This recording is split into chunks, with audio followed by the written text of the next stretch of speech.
if we talk, a bit about industries, market, transportation, you talked about 3D printing, the impact on job losses, the entertainment, apps, big data, all those hot topics. Can you take us a bit through this and tell us? Yeah, so these are some of the big obvious ones that are happening. We're not talking 20 years out or 10 years out. We're talking during the next 5 years. So we talked about transportation.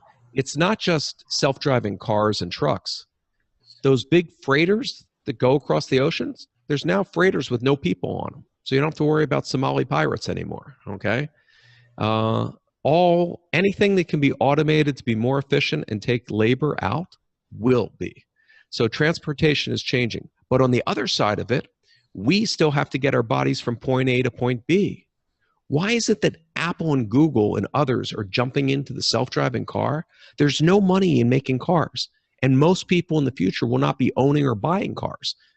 The same example of Napster applies to cars. If you know you can always have one, it's actually cheaper and more efficient to use an Uber or other self-driving services of the future. But what will we be doing in those cars? The cars are actually ad and entertainment delivery devices on wheels. You still have to get from point A to point B, and during those 2 hours, if you're in the Apple car, it knows everything about you. It knows you haven't had lunch. It knows you're 1,500 feet from McDonald's. Here's a coupon for free fries that'll drive you through there. It knows it's your wife's birthday and you didn't buy flowers, and they'll be sitting in the back seat. Would you like to buy them? So this becomes a whole new industries to figure out travel and entertainment. Your vacation starts in your driveway. What can you consume? What can you do? 3D printing. 3D printing isn't just about plastic toys. There's 3D printing of human organs. You can 3D print a nose that was just used for a transplant. 3D print a kidney, which is just used for a transplant. You can 3D print metal and parts. But I'll give you a great example of new industry. So manufacturing, the era of mass manufacturing, of things manufactured somewhere, shipped, gone to distribution center, trucked, going to a retailer, and everybody gets the same thing, that's gone when everybody can have customized things. But 3D printing can also allow you to take the means of customization down where it never existed. So a reader of my book here in LA came up with a great business. God forbid your child's born missing fingers or a limb, okay? They don't get to play with the other kids. They feel less than. They feel left out. Their whole personality and life has changed because they can't get a prosthetic hand or arm until they're in their teens because they grow so often and they're so expensive, $100,000 plus, that they never get one. So this guy just started a startup where he makes 3D printed prosthetics very cheaply for kids. But he took it the next step. He went with the entrepreneur's mind and said, how do I take this product from being something that solves a problem to something that enhances a life? So he went to Disney and he got a license for Star Wars and Iron Man and Frozen. So now you can have this really cool 3D printed Iron Man hand. Now you're not less than the other kids. You're cooler than the other kids. You're invited to play. You're feeling pride. Your whole outlook on life changes. That's the impact where you can take a 3D printer and do something different.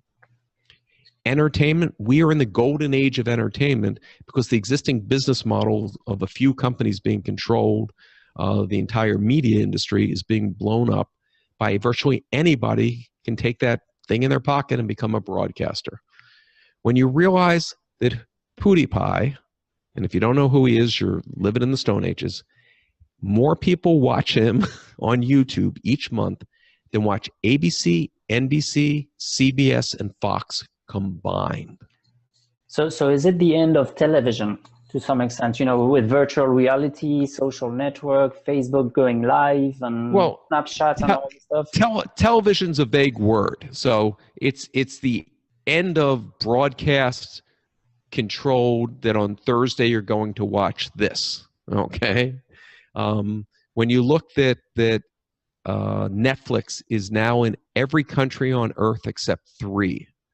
that Netflix has the data of what people want to watch, so Netflix is creating their own programming rather than buying from the studios or buying from the networks.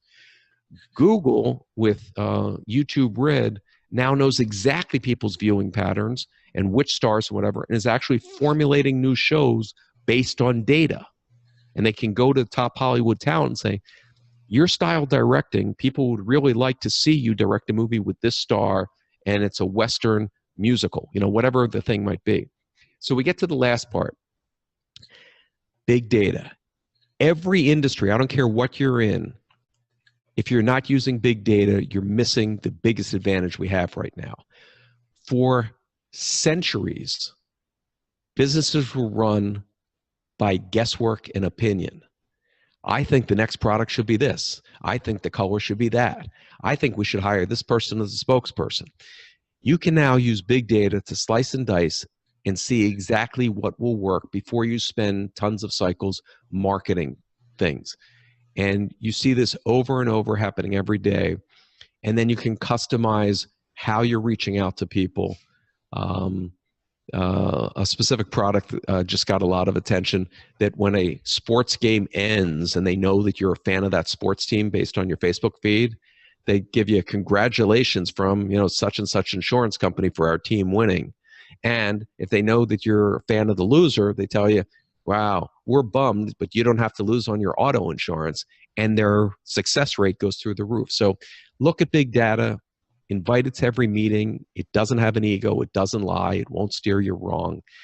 And you can solve anything from opening a new restaurant to, you know, launching a brazier using big data.